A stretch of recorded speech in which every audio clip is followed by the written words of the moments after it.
pasos atrás, 3 pasos adelante y cada vez iba más a un costado. Entonces, según Babinski, dibujaba en el sueño una especie de estrella, pero al final iba haciendo las puntas de una estrella por el problema de equilibrio. Con los ojos cerrados, él no se daba cuenta que estaba haciendo puntas como si fuese una estrella. Hay alteraciones de equilibrio, desde alteraciones de equilibrio intensas y alteraciones de equilibrio mínimas. Por ejemplo, la persona que le gira todo, que nosotros los médicos llamamos vértigo, es una alteración del equilibrio. Lo que popularmente se conoce como laberintitis, nosotros le llamamos vértigo, es un problema de vértigo. Y el vértigo es que le gira todo o hay la sensación de que uno está girando.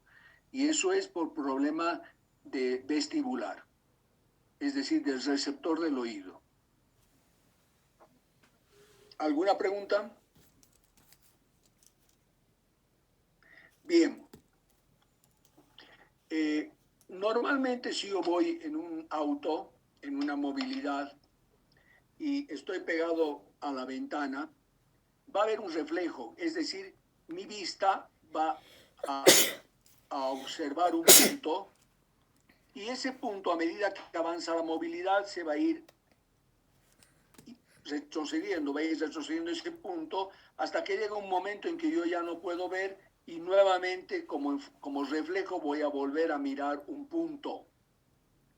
Y va a ocurrir lo mismo, la movilidad va avanzando y nuevamente yo voy a buscar un punto de referencia visual.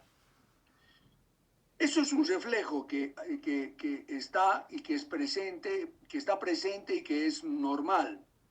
Pero cuando hay problemas de equilibrio, cuando hay problema de vestibular, diremos, ese reflejo se hace anómalo, se hace patológico y se llama nistagmus, tal como suena, nistagmus. ¿Y cómo aparece ese reflejo anómalo? Yo voy a hacer que el paciente mire con los 2 ojos a un costado, o sea, una mirada extrema. Y cuando hago eso, cuando hay nistagmus, los ojos empiezan a moverse como si estuvieran buscando un punto. Es como si los ojos estuvieran barriendo. ¿Ah? Eso señala que hay una alteración vestibular, generalmente de los núcleos vestibulares.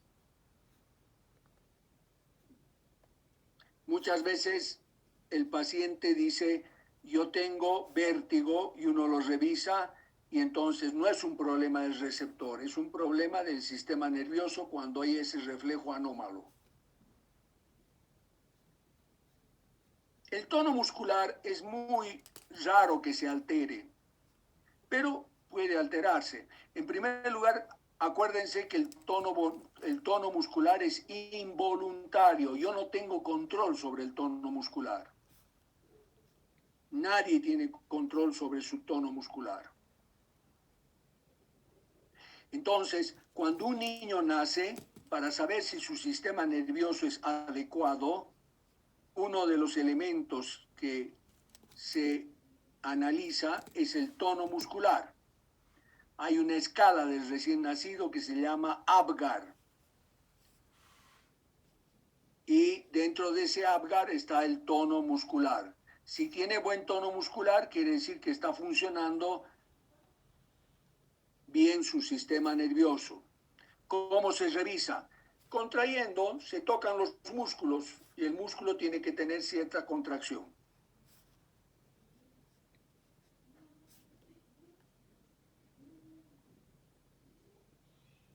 Y la coordinación motora, lo que hemos dicho, ¿no? Hago hacer un movimiento y voy a ver que ese movimiento sea coordinado. Por supuesto que tienen que estar los ojos cerrados. Tienen que estar los ojos cerrados. Porque si no, puede salir mal el movimiento con los ojos abiertos, compensa con la vista. Él mira lo que está moviéndose. Otra cosa que se revisa con los ojos cerrados son los movimientos alternos. Por ejemplo, las manos. El que tiene problemas de coordinación no va a poder hacer las dos manos iguales. Movimientos alternos.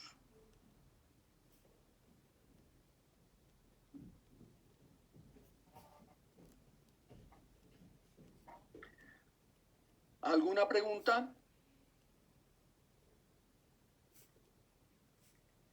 Bien, si no hay preguntas, hemos terminado Cerebelo y vamos a entrar a otro tema que son los núcleos grises de la base.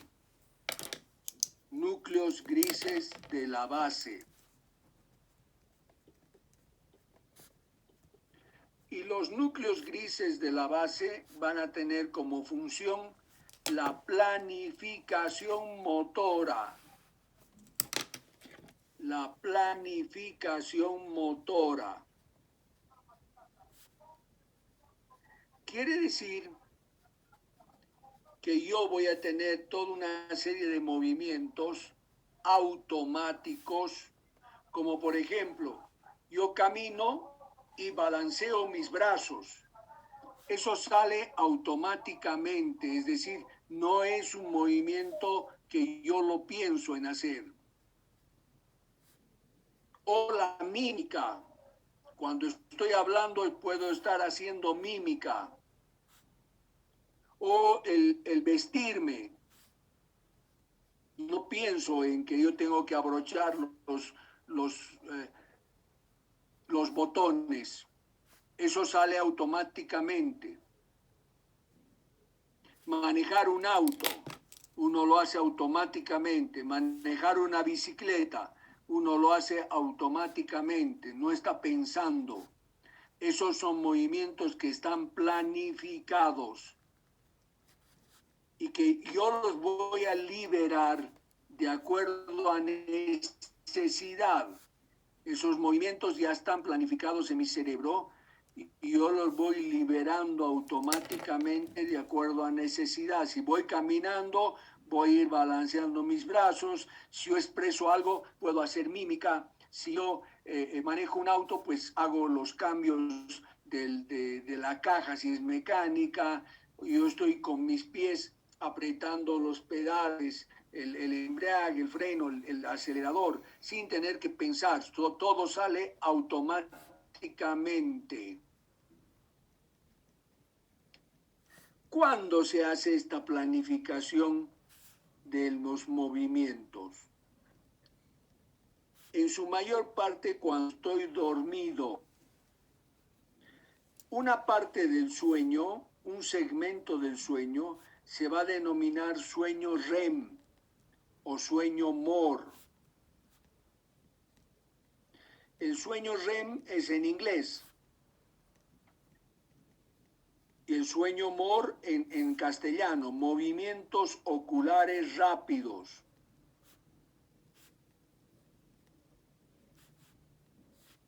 REM en inglés, MOR en castellano, movimientos oculares rápidos. ¿Por qué se llama así? Porque es en el único momento durante el sueño REM o sueño MOR que pierdo el tono muscular. Es en el único momento que se pierde el tono muscular. Una característica del sueño REM es perder el tono muscular.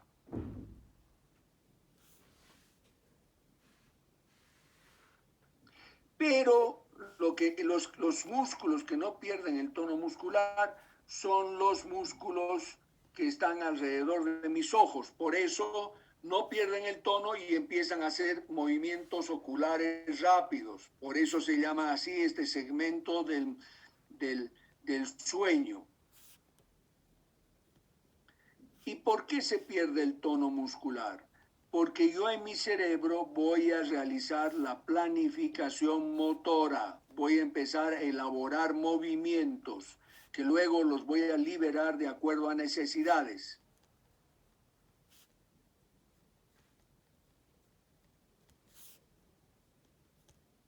Hay dos alteraciones del sueño. Normalmente, el sueño REM voy a tener unos 4 o 5 apariciones durante todo el sueño, mientras estoy dormido. Al principio dura poco, 5 minutos, después dura 10, después 15, después 20. Cuando el REM es largo, de unos 20 minutos, es cuando yo tengo tendencia a despertarme. Pero cuando yo me despierto durante el sueño REM, instantáneamente recupero mi tono muscular. Entonces hay una alteración. Algunas personas tardan segundos en recuperar su tono muscular y lo que presentan es una parálisis, se llama parálisis de sueño, es decir, se despiertan y no pueden moverse durante varios segundos hasta recuperar su tono muscular.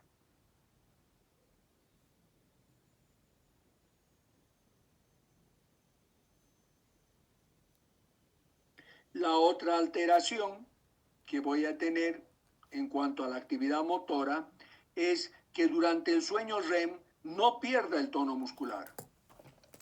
Si no pierdo el tono muscular durante el sueño REM, puedo levantarme y puedo hacer movimientos automáticos, lo que se denomina sonambulismo.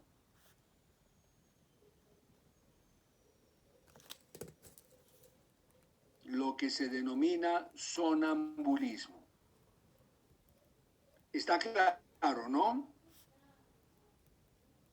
¿Quién planifica esos movimientos? ¿Qué área del cerebro planifica esos movimientos? El área motora secundaria. El área motora secundaria está relacionada con la planificación motora. Repito, el área motora secundaria está relacionada con la planificación motora.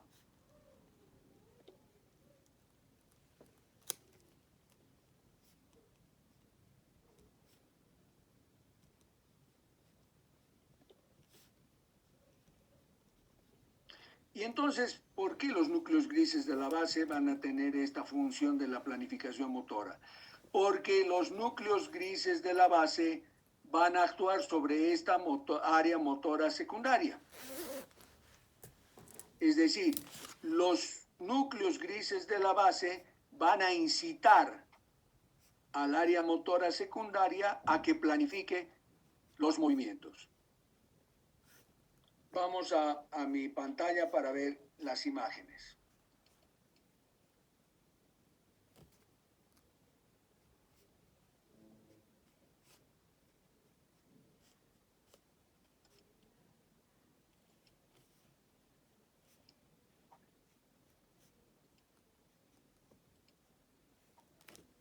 En primer lugar, estos núcleos grises de la base, que también se llama estriado, también reciben el nombre de estriado, también puedo hacer una clasificación filogenética de estos núcleos. Puedo hacer una clasificación filogenética de estos núcleos. ¿Qué quiere decir clasificación filogenética? Evolución, una clasificación evolutiva, de lo más antiguo a lo más nuevo. Y el neoestriado, al neoestriado le van a corresponder dos núcleos, el núcleo caudado y el putamen. Repito, al neoestriado le va a corresponder dos núcleos, el núcleo caudado y el putamen.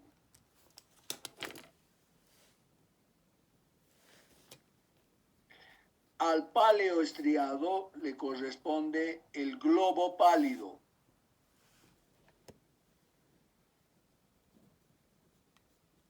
Y al arquiestriado, a lo más antiguo del estriado, al arquiestriado, un núcleo que se llama núcleo amigdalino o amígdala. Núcleo amigdalino o amígdala. Ese núcleo amigdalino o amígdala se llama así porque tiene forma de almendra.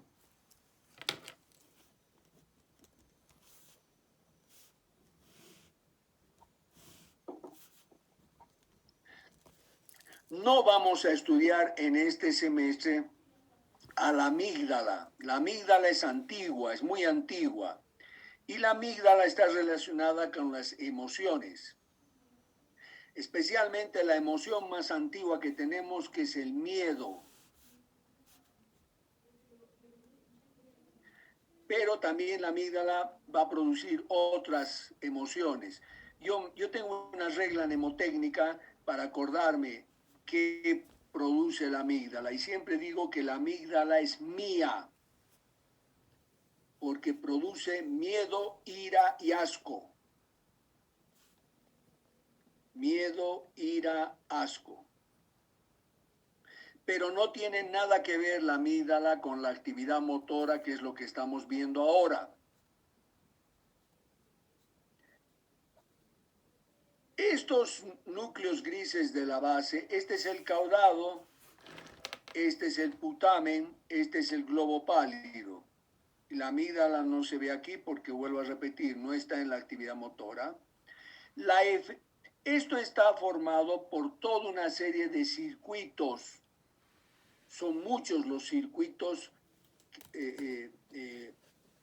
o redes neuronales, circuitos o redes neuronales entre estas estructuras. Vamos a ver solamente un circuito para tener un concepto de cómo funciona esto. Vamos a ver solamente un circuito para más o menos tener una idea de cómo funciona esto. Y para ver ese circuito vamos a considerar un núcleo que no es núcleo gris de la base. Es un núcleo que está en el mesencéfalo que se llama locus niger o sustancia negra. Locus niger o sustancia negra. Pero antes de describir ese circuito, vamos a explicar una cosa. La eferencia de todos esos circuitos de los núcleos grises de la base o estriado va a ser el globo pálido. Repito, la eferencia de todos esos circuitos neuronales va a ser el globo pálido. Y el globo pálido va a actuar sobre el núcleo ventroanterior del tálamo.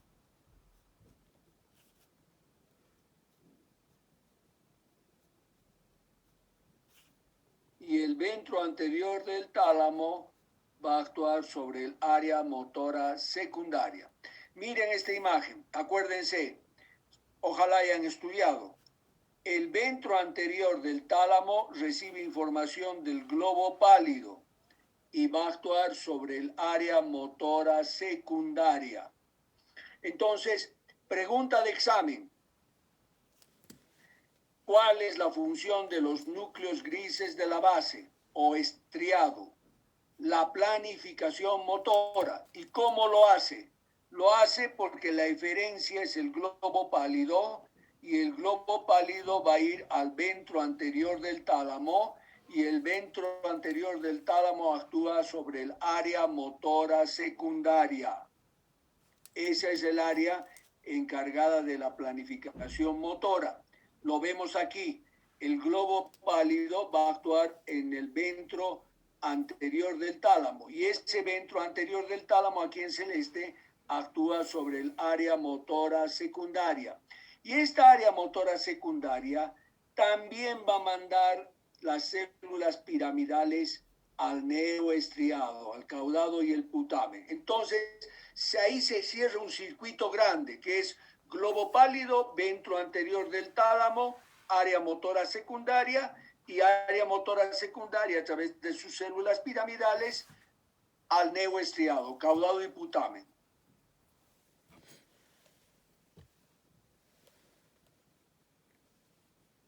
¿Alguna pregunta?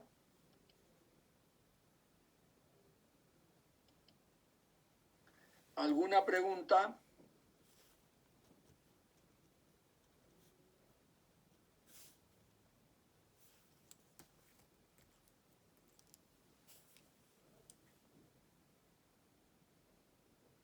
Una duda es, Sí. ¿manda células piramidales a dónde? Las células, o sea, el globo pálido a través del tálamo está obligado, a través del ventro anterior del tálamo, va a influir sobre el área motora secundaria. Pero el área motora secundaria también tiene que informar qué está haciendo al caudado y al putamen. Por eso va a mandar las células piramidales hacia el caudado y el putamen. Así como el estriado influye sobre el área motora secundaria, el área motora secundaria tiene que informar al estriado de cómo está planificando la actividad motora.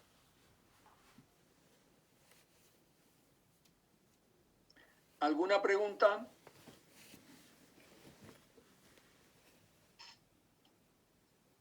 Sí, todo el proceso se da a través de células piramidales. O sea, en la corteza cerebral, que todavía no la hemos estudiado, las células principales son las células piramidales. Y estas células piramidales están en toda la corteza cerebral. Entonces, siempre que la corteza cerebral se conecte con alguna estructura, va a ser a través de células piramidales. Ok. ¿Alguna pregunta? Bien. Vamos a ver entonces un circuito de cómo funciona esto. En el caudado y en el putamen, aquí en verde, estas celulitas verdes, van a ser células espinosas, así se llaman, células espinosas. Esas células espinosas van a producir acetilcolina. La acetilcolina es un neurotransmisor excitatorio. Repito, en el caudado y en el putamen va a haber neuronas denominadas espinosas.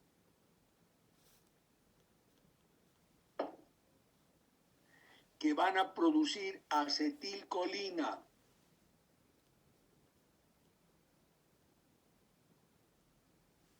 Esa acetilcolina es un neurotransmisor de tipo excitatorio.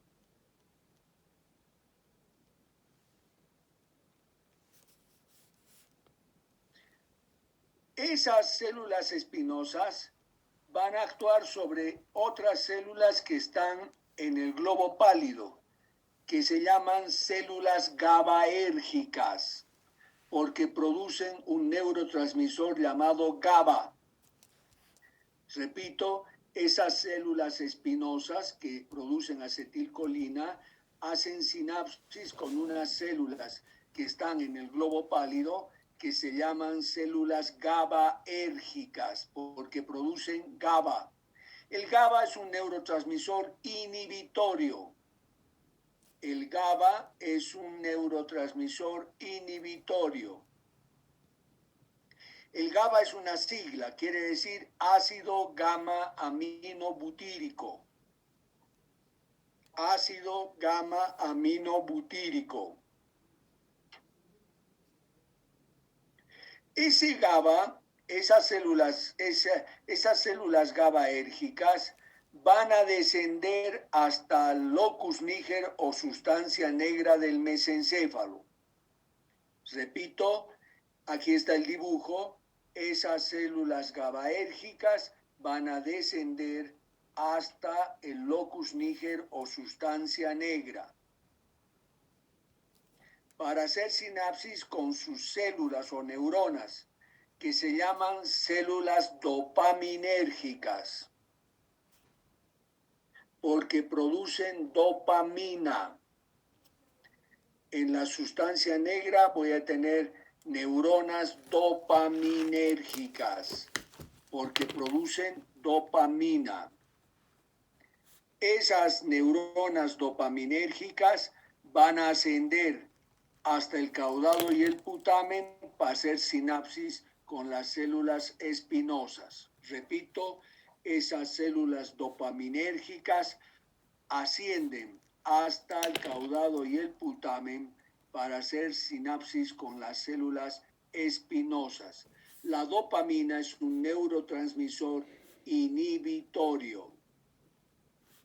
La dopamina es un neurotransmisor inhibitorio. Entonces, yo quisiera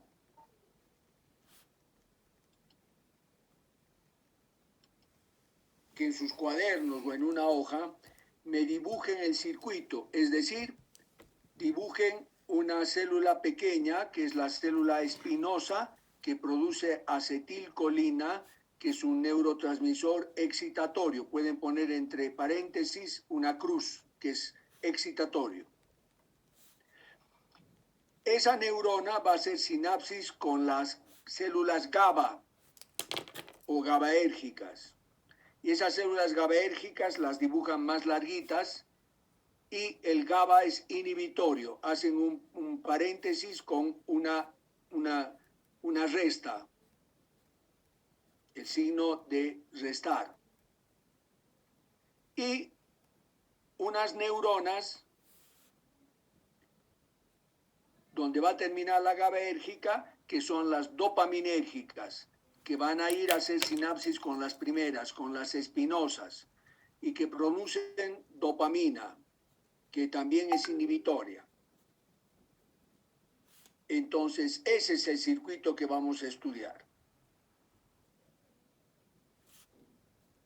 ¿Y cómo lo vamos a estudiar? A ver, nos vamos a imaginar que hay una lesión en la sustancia negra, es decir, no producen dopamina. Esas neuronas que están en la sustancia negra dejan de producir dopamina. Miren su dibujo.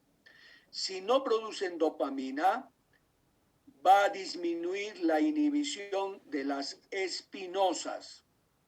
Si no hay quien frene a las espinosas van a producir más acetilcolina.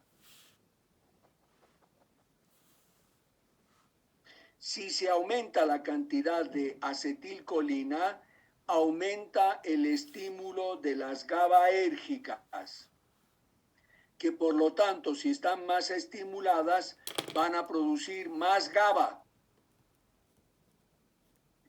Ese GABA va a inhibir a las dopaminérgicas.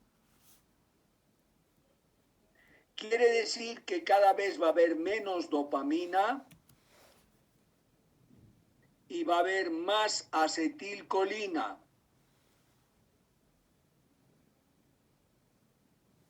Cada vez va a haber menos dopamina y más acetilcolina. Esto es una alteración, es un desbalance que me va a llevar ¿a qué?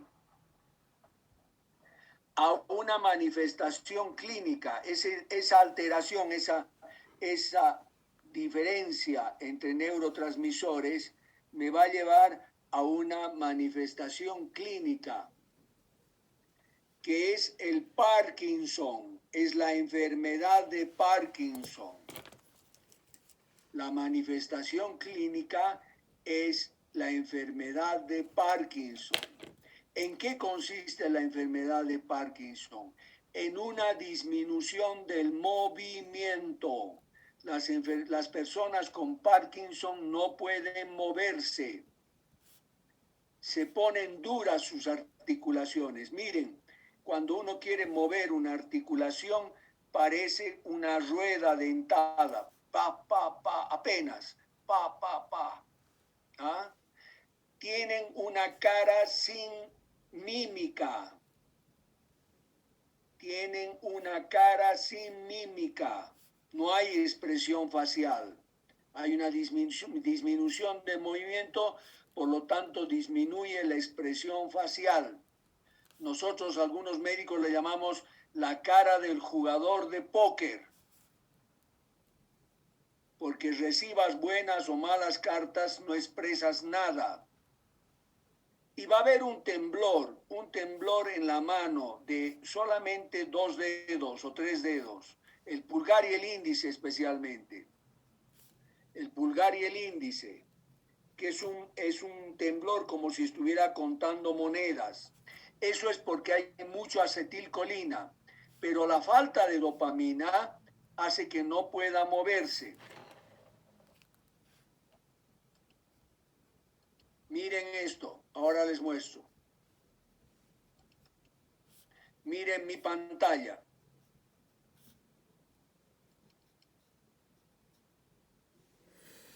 This is slowed movement, and here you can see the shuffling gait characteristic of EPS.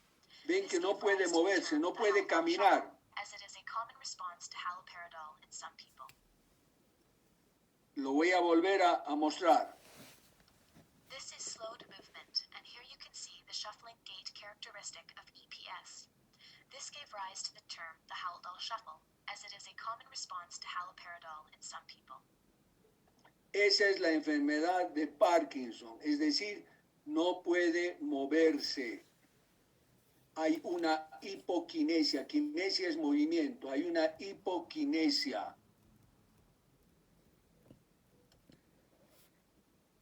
¿Está claro? A ver, ¿qué le podemos dar a un parkinsoniano? El medicamento es dopamina. Si no puede producir dopamina y tiene esa manifestación clínica que no puede moverse, hay mucho tono muscular, hay una rigidez, hay una dureza, no puede caminar, entonces le damos dopamina.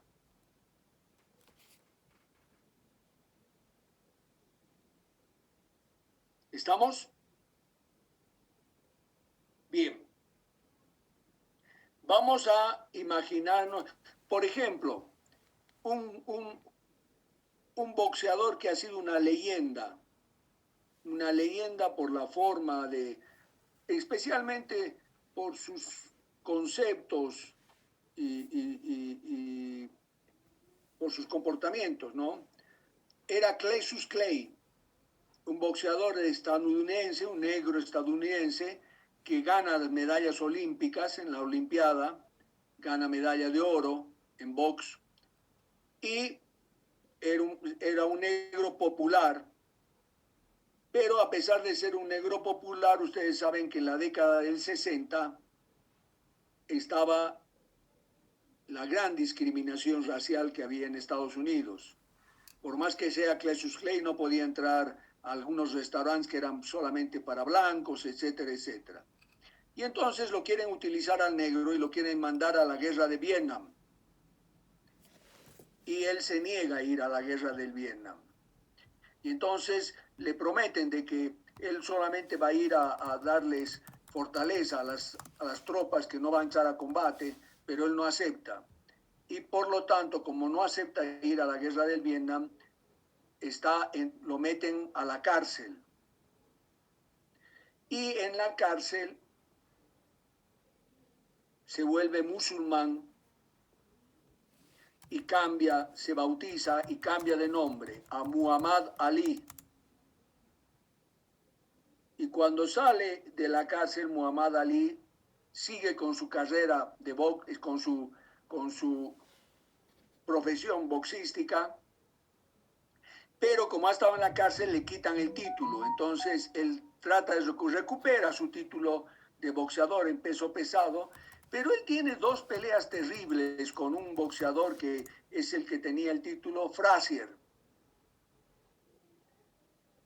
En una pelea de esas le fractura la mandíbula Frazier a Cassius Clay o a Muhammad Ali.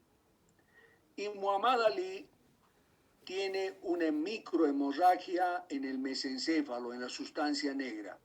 Y hasta el día de hoy, Muhammad Ali tiene un Parkinson intratable.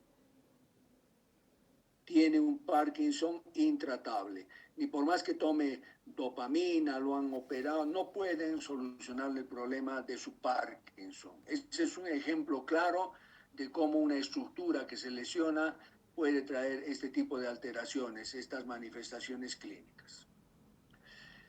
Al revés, si lo que se lesiona son las células espinosas, miren su dibujito, si lo que se lesionan son las células espinosas, no se va a producir acetilcolina. Si no se produce acetilcolina, disminuye el estímulo sobre las GABA.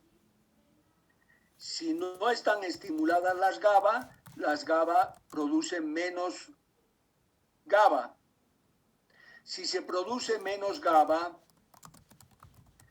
disminuye la inhibición sobre las células dopaminérgicas. Si disminuye la inhibición sobre las células dopaminérgicas, se produce más dopamina. Si se produce más dopamina, se va a inhibir más a las espinosas. Entonces, cada vez va a haber menos acetilcolina y más dopamina. Cada vez va a haber menos acetilcolina y más dopamina. ¿Y cuál va a ser la manifestación clínica? Si al revés no se podía mover, ahora aparecen movimientos involuntarios. Aparecen movimientos involuntarios. Hemos dicho que es planificación motora, es liberar movimientos cuando es necesario. Y ahora, como manifestación clínica, voy a liberar movimientos sin necesidad. Entonces, ¿qué pasa? Hay enfermedades con movimientos involuntarios, como por ejemplo las coreas.